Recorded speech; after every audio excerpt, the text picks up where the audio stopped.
नमस्कार, स्वागत करता हूं आप सभी का आपके अपने YouTube चैनल आजाद जेपीएससी अकेडमी पर। आज हमारे बीच पलामू के आशीष मिश्रा जी उपस्थित हैं। ये 7वीं से 10वीं जेपीएससी में ये एक सफल कैंडिडेट हैं और इनका फाइनली सिलेक्शन हुआ है जिला समादेष्टा गृह आपदा एवं कारा विभाग।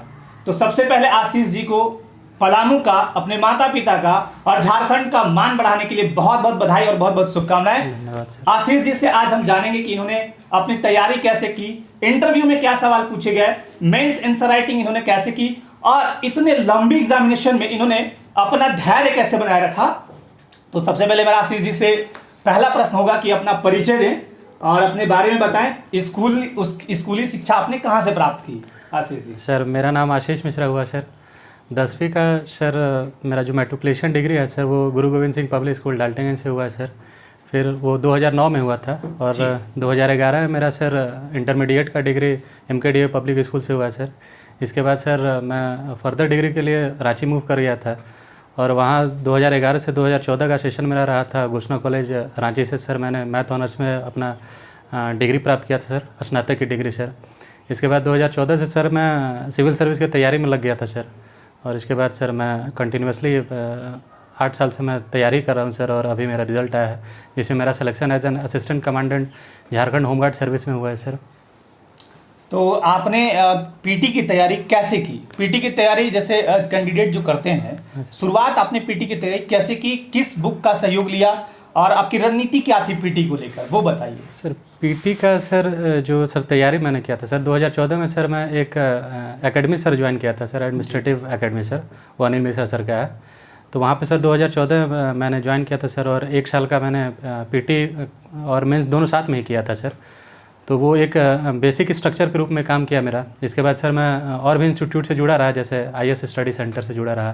फिर मेरे कलीग भी जो मेरे सीनियर थे, वो जिसमें मैं नाम लेना चाहूँगा, मेरे गौतम सर थे और एक और टीचर हैं जो इकोनॉमिक्स काफ़ी अच्छे पढ़ाते हैं, चंदन सर, उनसे भी मैं जुड़ा रहा। तो काफ़ी लोगों से मुझे हेल्प मिलता रहता था।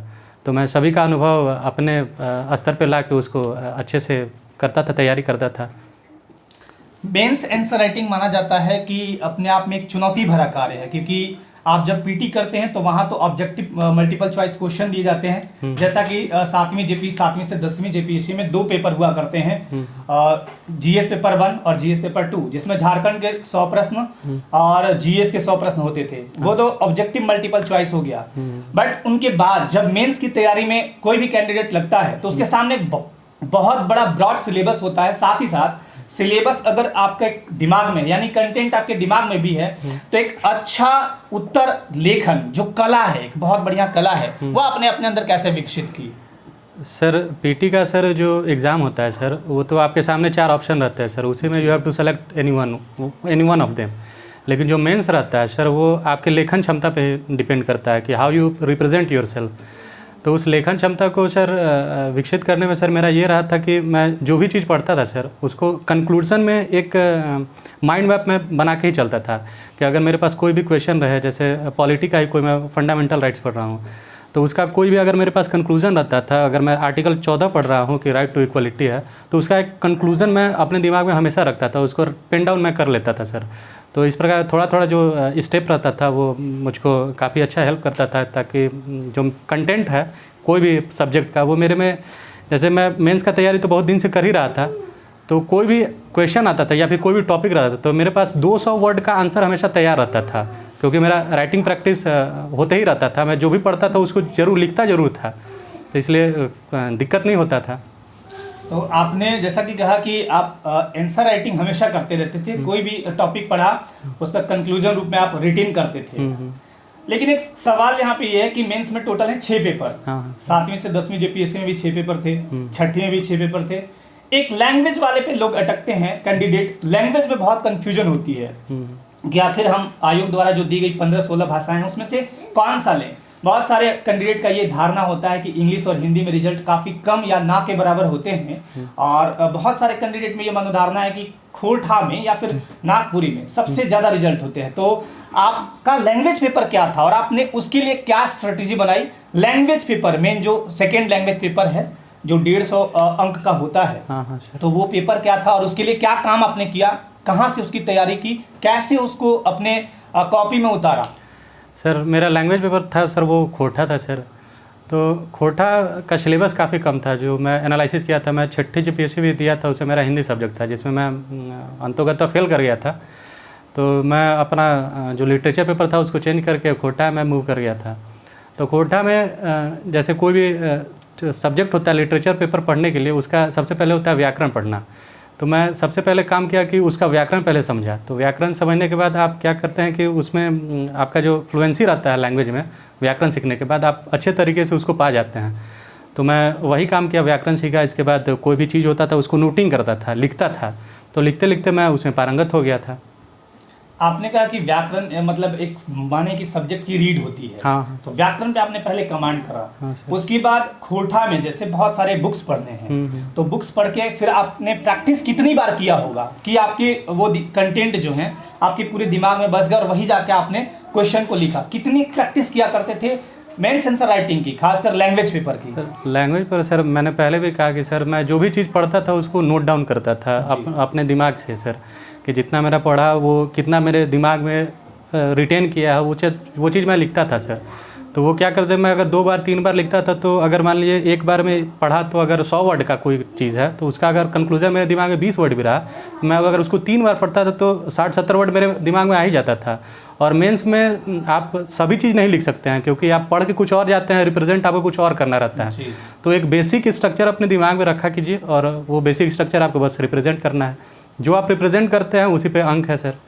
11वीं GPSC आने वाली है, ऐसे में कैंडिडेट जो पीटी में पिछली बार 6ठी हो या 7वीं हो पीटी दिए बट उनका आंसर राइटिंग इतना निपुण नहीं था कि वो आगे कर पाए, मूव कर पाए। ऐसे में जो कैंडिडेट मेंस में थोड़े गड़बड़ होते हैं या मेंस आंसर राइटिंग करने में दिक्कत होती है, उनको क्या आप संदेश देना चाहेंगे? कैसे उनको मेंस आंसर राइटिंग प्रैक्टिस करनी चाहिए? थोड़ा सा उसके बारे में आप जानकारी दीजिए। सर मेंस राइटिंग का है सर कि आप जो पढ़ें उसको लिखिए ज़रूर, और जो क्वेश्चन आता है, जैसे बहुत सारे लोग हमारे मित्र भी हैं या फिर कोई और भी हैं, वो क्या करते हैं कि कोई एक जैसे कोई क्वेश्चन आया तो वो टॉपिक पकड़ लेते हैं। वो क्वेश्चन क्या डिमांड कर रहा है वो लिख नहीं पाते हैं, बस वो टॉपिक, जैसे बजट का आया था इस बार हमारे JPSC में, तो वो बजट का ट्रेंड पूछा था कि जो इंडिया का बजट है उसका ट्रेंड किस प्रकार से चल रहा है। तो लोग बजट का ट्रेंड ना लिख के बजट लिख दिए, बजट का प्रकार लिख लिए। तो पहले अगर कोई भी आंसर आप लिख रहे हैं सर तो first you should read the question properly. इसके बाद उसको आप अपने तरीके से देखिए। एक वहाँ पर नोटिंग भी आता है बगल में, आप पीछे आप जो रफ पेपर है उसमें आप अपना आंसर तैयार कर सकते हैं, स्ट्रक्चर फ्रेम कर सकते हैं। इसके बाद आप उसको लिखिए, लेकिन first you have to read the question properly. Mains answer writing को लेके एक और सवाल है। कई जो कैंडिडेट हैं वो सबसे पहले क्वेश्चन जो जैसे आपने पूछा बजट के बारे में लिखना था, बजट का ट्रेंड पूछा गया था, तो कई कैंडिडेट ये कहते हैं कि पहले हमें भूमिका देनी चाहिए या यूं कहे प्रस्तावना, उसके बाद संदर्भ देते हुए और अंततः कंक्लूजन देना चाहिए। क्या आप मेंस आंसर राइटिंग किए थे तो ये चीज़ फॉलो किए थे या डायरेक्टली आप आंसर पे आ गए थे? सर आंसर लिखने से पहले सर थोड़ा सा इंट्रोडक्शन तो चाहिए होता है सर। तो इंट्रोडक्शन तैयार करने के लिए जो हमारे सीनियर भी थे और जो मैं लिखा था सर, तो उसमें था कि जो इंट्रोडक्शन लिखा जाता है वो या फिर आप करंट परिप्रेक्ष्य में लिखिए। जैसे बजट का लिखना है तो बजट में किस प्रकार से हमारे श्रीमती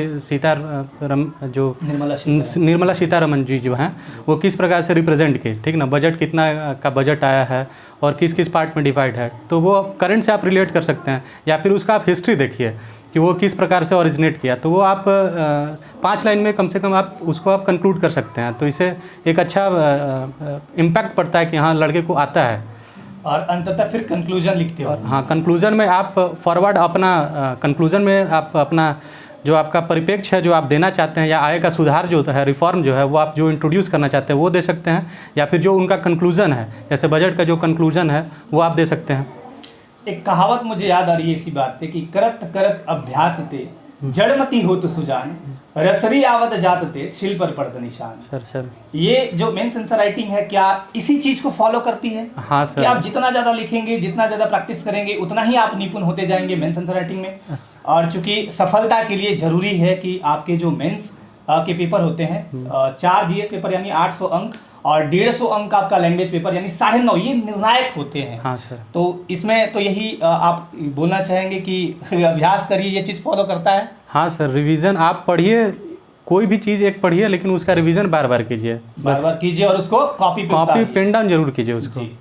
आप जब रिटेन की तैयारी कर रहे थे या यूं कहें मेंस की तैयारी, पीटी की तैयारी कर रहे थे, तो बीच में कई बार ऐसा होता है कि जेपीएससी यानी झारखंड स्टेट में एक दुर्भाग्य ये है बच्चों का, छात्र छात्राओं का, कि भर्ती तो आती है, नोटिफिकेशन आते हैं, बट वो कोर्ट केस और तमाम उलझनों से आगे बढ़ती है। ऐसे में कई छात्र छात्राएं हतोत्साहित होते हैं और उनको लगता है कि अब मुझे तैयारी पता नहीं क्या होगा। कई बार ऐसा होता है कि रिजल्ट आने के बाद रिजल्ट में गड़बड़ियां, अनियमितताएं पाई जाती है।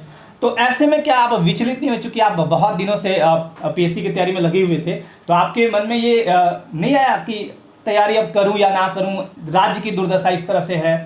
सर अगर आप स्टेट पीएससी के देखिएगा सर, तो हर एक राज्य में कमोबेश यही चल रहा है। जी। तो एक हमारा झारखंड ही नहीं है जो उस दौर से गुजर रहा है, लेकिन थोड़ा सा देर होता है, लेकिन काफ़ी अच्छे से फ्री एंड फेयर एग्ज़ाम होता है सर। जिस प्रकार से अभी 251 दिन में हम लोग का जो फाइनल रिजल्ट कंक्लूड करके दे दिया गया। जो छठा जेपीएससी था उसमें थोड़ा टाइम लगा था, लेकिन धीरे धीरे प्रक्रिया आगे की ओर उन्मुख है और अच्छे तरीके से उन्मुख है। तो होप फॉर द बेस्ट, और अच्छा होगा ही। अभी ये भी न्यूज़पेपर के माध्यम से देखने को मिली कि अब कैंडिडेट जो हैं वो ऑनलाइन कॉपियां जांच कर सकेंगे मेंस की। तो ये तो बहुत अच्छा कदम है ना, जेपीएससी ने बहुत अच्छा स्टेप उठाया है। अदर स्टेट को देख के फॉलो किया है। एक सवाल और उठता है यहाँ पे कि आपको कितना सपोर्ट घर से मिलता था, यूं कहे फाइनेंशियली, इस एग्ज़ाम को लेके? क्योंकि ये एग्ज़ाम वनडे एग्ज़ाम नहीं है, एक दिन एक साल की तैयारी इसमें नहीं लगती है, काफ़ी लंबे टाइम तक आपको करना पड़ता है। यदि कोई एक साल तैयारी करता है तो फुल डेडिकेशन के साथ अगर करते हैं तो चलिए अच्छी बात है, बट ये थोड़ी लंबी, बोलते हैं ना कि जंग थोड़ी लंबी है ना, ये वनडे वाला वार नहीं है। तो ऐसे में आपको कितना सपोर्ट मिलता था घर परिवार से? घर परिवार से पूरा ही सपोर्ट था। फाइनेंशियली मैं वीक नहीं था, क्योंकि हमारे पिताजी एसआई से रिटायर हुए हैं, तो फाइनेंशियली कोई प्रॉब्लम नहीं था। लेकिन सर अगर फाइनेंस को देखा जाए तो हर एक चीज़ फिनांस पर डिपेंड नहीं करता है। झारखंड के पास पूरे इंडिया का 38% मिनरल रिसोर्स है, फिर भी जो झारखंड है हमारा बैकवर्ड स्टेट है। तो अगर आप फिनांस को देखिएगा तो होगा नहीं। बात है कि how you utilise the resources, उस पर डिपेंड करता है। तो फाइनेंशियली मैं स्ट्रांग था और ज़्यादा दिक्कत नहीं था, लेकिन मैं उस रिसोर्स का यूटिलाइजेशन अच्छे तरीके से किया, तो मेरे को सफलता मिला। जब कंप्यूटर स्टार्ट करते हैं हम कभी भी, तो एक बटन होता है F5 जिसको बोलते हैं रिफ्रेश करता है। हाँ सर। हर इंसान हर दिन सुबह जब उठता है तो अपने आप को रिफ्रेश करता है। मैं बात कर रहा हूँ मोटिवेशन की। हाँ सर। तो आप खुद को कैसे मोटिवेट रखते थे? ये मोटिवेशन बहुत ज़रूरी है किसी भी एग्ज़ाम के लिए। तो आप अपने आप को मोटिवेट कैसे रखते थे? सर अपने आप को सर मोटिवेट तो सर रखने के लिए सर मैं पॉज लेता था सर।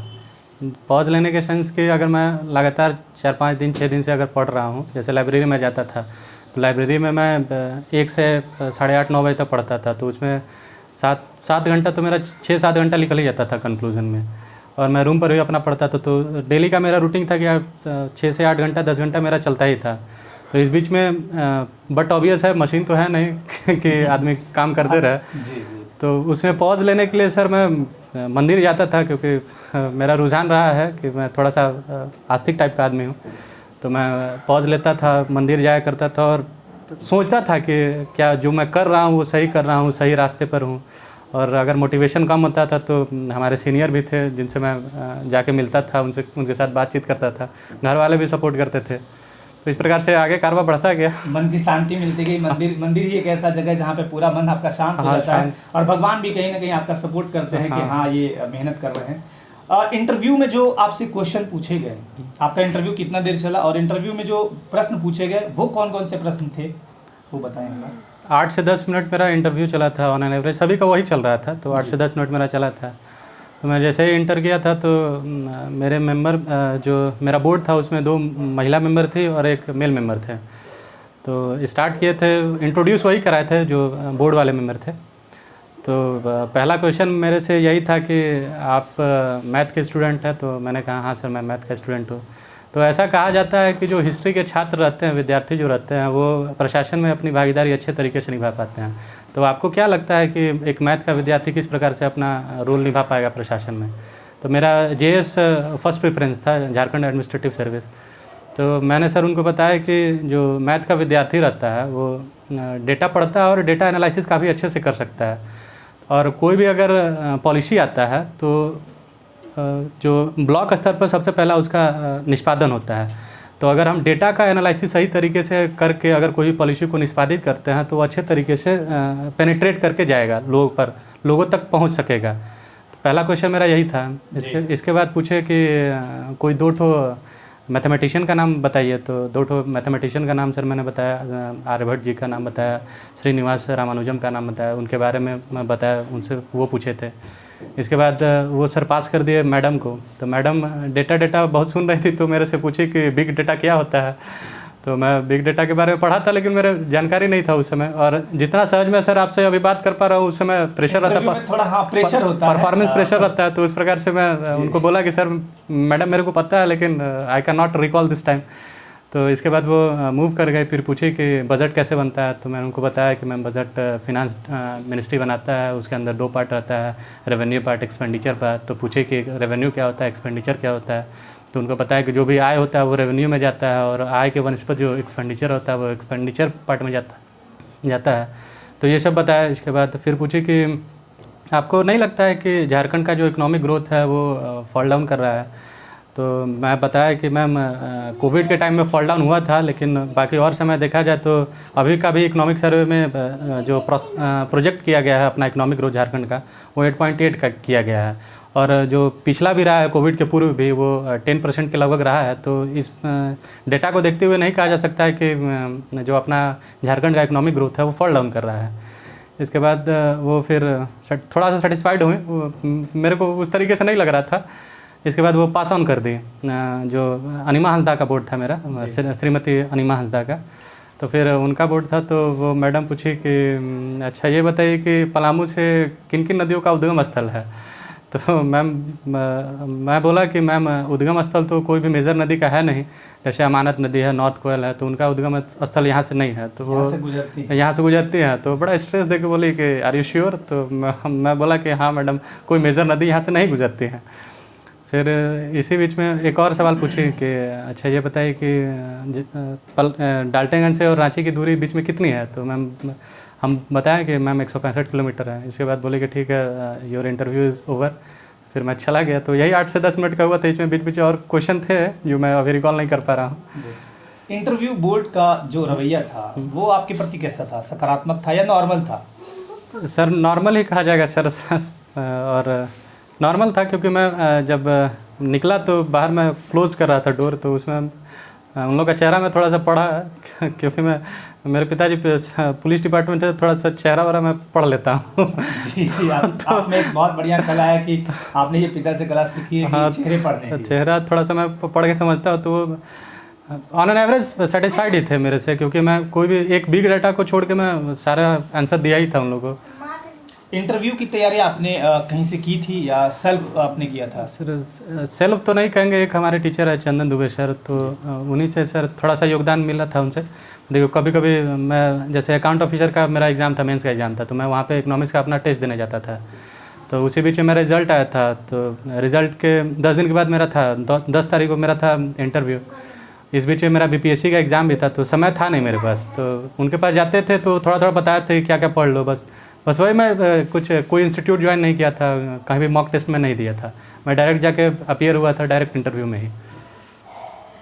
जब इंटरव्यू आपका ख़त्म हो चुका था, ऐसे में फिर रिजल्ट की बारी थी, फाइनल रिजल्ट थी, तो कितना आश्वस्त थे आप अपने रिजल्ट को लेके कि मैं एकदम श्योर हूँ कि रिजल्ट आ ही जाएगा? सर आश्वस्त कोई नहीं होता है सर, बस ये भगवान से प्रे कर रहा था कि बस कहीं अटक जाऊँ। फिर आप माता के मंदिर में चले गए होंगे मन की शांति के लिए, सर रिजल्ट आ जाए। रोज़ मैं सर जाया था, एक जगन्नाथपुरी वहाँ पर मंदिर है सर जी, रांची में सर। वो काफ़ी वहाँ पर मनोरम दृश्य भी है और शांति काफ़ी अच्छा लगता है मेरे को। मैं कहीं भी डिप्रेस्ड होता था तो मैं वहाँ जाता था। तो भगवान का रोल रहा है, अपना मेहनत भी रहा है, ऊपर वाले की कृपा भी रही है। और भारत में सबसे बड़ा एग्ज़ाम होता है यूपीएससी का सर। स्टेट में सबसे बड़ा एग्ज़ाम माना जाता है पीएससी। हाँ सर। जेपीएससी आपने दिया, तो आपने इस एग्ज़ाम को क्रैक किया, आपका फाइनली रिजल्ट आया। रिजल्ट का जैसे ही सूचना मिला आपको, आप बहुत खुश होंगे। इस सफलता का श्रेय फाइनली आप किसको देना चाहेंगे? सर फाइनली सर अपने माता पिता को देना चाहेंगे सर, गुरुजन को देना चाहेंगे, मेरे दोस्त यार जो हमेशा सपोर्ट कर रहे थे, क्योंकि मैं सर पिछले 8 साल से तैयारी कर रहा था सर। और मैं सिर्फ जेपीएससी का ही परीक्षा नहीं सर, क्योंकि एक मीडियोकर फैमिली सर हर एक चीज़ का एग्ज़ाम देता है सर। तो मैं सर हेड कांस्टेबल का बहाली भी मैं देने जाता था सर, लेकिन फाइनली मेरा सिलेक्शन नहीं हो पाता था। मैं इस बीच में सर स्टेनोग्राफी भी सर मैंने सीखा सर, लेकिन उसमें भी सर मेरा अंतिम रूप से चयन कहीं नहीं हो पाता था। कहीं पीटी पास करता तो मेंस फेल कर जाता, मेंस पास करता तो इंटरव्यू फेल कर जाता। तो ऐसे ही चलता रहता, कहीं फिजिकल में फेल करता। जैसे दरोगा का भी एग्ज़ाम में मैं 600 प्लस मेरा नंबर था, लेकिन मैं दौड़ नहीं पाया था। तो हर एक जगह से नकारात्मक मिलता ही रहता था, लेकिन पॉजिटिव सोच के साथ घर का सपोर्ट मिलता रहा, दोस्त यार का सपोर्ट मिलता रहा, और खुद का मोटिवेशन था कि करना है तो कुछ अच्छा ही करके जाना है, समाज के लिए कुछ करना है। तो फाइनली सेलेक्ट हो गया मैं। जेपीएससी में जो लगे हुए कैंडिडेट हैं जिनका सिलेक्शन अंतिम रूप से इस बार नहीं हुआ, या फिर छठी में नहीं हुआ, पाँचवीं में नहीं हुआ, और बहुत सारे कैंडिडेट नए भी हैं इस बार जो लगे हैं, 11वीं जेपीएससी आएगी और अभी से तैयारी में लगे हैं, उन छात्र छात्राओं को आप क्या संदेश देना चाहेंगे अपनी तरफ से? सर संदेश सर मेरा जो सर मैं एक लाइन फॉलो करता हूँ कि every step outside your comfort zone is a milestone. जो भी आपका कंफर्ट जोन है, उससे अगर आप एक भी स्टेप, जैसे आपको सोने का मन कर रहा है लेकिन आप कहें कि नहीं थोड़ा सा 1 घंटा पढ़ लेता हूँ, तो ये आपका कंफर्ट जोन है कि आप सो सकते हैं, लेकिन आपका वही माइलस्टोन बन जाएगा अगर आप 1 घंटा पढ़ लेते हैं। तो ऐसा कोई, जैसे हर एक का अलग अलग लाइन होता है, तो ये मैं अपना लाइन बना रखा था कि कुछ करना है तो थोड़ा सा कंफर्ट जोन से आगे निकल के ही करना है, और उसी से मिलेगा भी सफलता।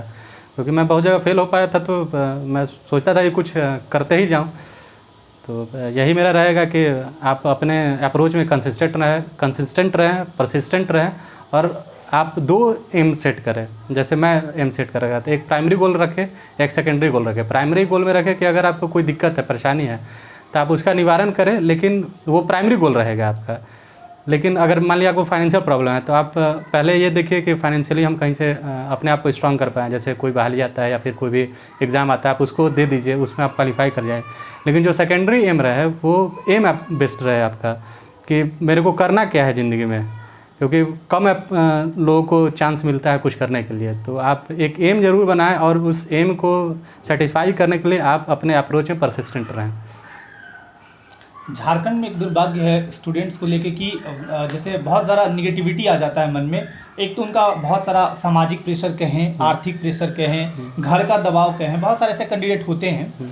और ऐसे में सरकार की तरफ से भी, या यूँ कहें कि आयोग की तरफ से भी ऐसी रवैया की जाती है, अपनाई जाती है, जिसके फलस्वरूप उनमें निराशाएँ कुंठित होने लगती है, कुंठा जन्म लेती है, और निराशाएँ इस तरह से आ जाती हैं कि उन्हें लगता है कि अब कुछ भी नहीं होगा। तो ऐसे कैंडिडेट को थोड़ा मोटिवेशन के 2 शब्द कह दीजिए। सर मोटिवेशन में सर यही रहेगा कि सर एक सरकारी नौकरी सब चीज़ नहीं होता है। सरकारी नौकरी करने वाले सिर्फ 10% लोग हैं, बाकी 90% से ही अर्थव्यवस्था चलती है। हम लोग बनेंगे तो टैक्स पेयर बनेंगे और बहुत कम टैक्स देंगे, लेकिन जो एक्चुअल टैक्स पेयर है वो 90% लोग हैं जो दूसरे क्षेत्र में है, सरकारी क्षेत्र में नहीं है, अनऑर्गेनाइज सेक्टर में है। तो एक सरकारी नौकरी ही नहीं है जिसमें आप अपने आप को दिखा सकते हैं। करने के लिए बहुत सारा स्ट्रीम है, बहुत सारा फील्ड है जहाँ पर आप अपने आप को निखार सकते हैं। तो और जो जहाँ तक सरकारी नौकरी की बात रही, तो आप अगर परसिस्टेंट रहेंगे तो you will achieve your success one day and you will cheer that success. क्योंकि एक चीज़ मैंने भी देखा है, मैं छात्रों को जब क्लास लेता हूँ या मोटिवेट करता हूँ, तो मैं बार बार इस मंच के माध्यम से भी यही कहता हूँ कि आपका काम है सतत मार्ग पे चलते रहना। ये सब बाहर की जो आवरण है, जैसे ट्रेन का काम चलना होता है लगातार, वो धूल धुआं आंधी तूफान से उसको कोई फर्क नहीं पड़ता है। फर्क पड़ता है, थोड़ा बहुत पड़ता है, बहुत ऐसा नहीं कि ट्रेन रुकी रह जाएगी। तो आपका भी काम यही है कि सतत मार्ग पे चले रहे। निश्चित तौर पर एक दिन आपका सफलता कदम चूमेगी। जैसा कि आशीष मिश्रा जी ने बताया कि इन्होंने कांस्टेबल का भी एग्जाम दिया, सब इंस्पेक्टर का भी एग्जाम दिया, लेकिन इन्होंने हिम्मत नहीं हारी और इन्होंने अपने जज्बे को कायम रखा। 8-8 घंटे 9-9 घंटे लाइब्रेरी में या फिर यूम में इन्होंने जम के पढ़ाई की, तभी उसका एक जीता जागता उदाहरण आपके समक्ष एक सफल कैंडिडेट के रूप में है। और इन्होंने बहुत अच्छा रैंक भी लाया, 81 इनका रैंक है। तो आज़ाद जेपीएससी एकेडमी की तरफ से, आज़ाद टीम की तरफ से आपको बहुत बहुत शुभकामनाएं, हार्दिक शुभकामनाएं। आज़ाद जेपीएससी एकेडमी आपके उज्जवल भविष्य की कामना करती है। धन्यवाद सर। इस मंच पे आने के लिए और इतना कीमती समय देने के लिए आपको बहुत बहुत धन्यवाद। और फिर मिलते हैं नेक्स्ट सेशन में। जय हिंद, थैंक यू।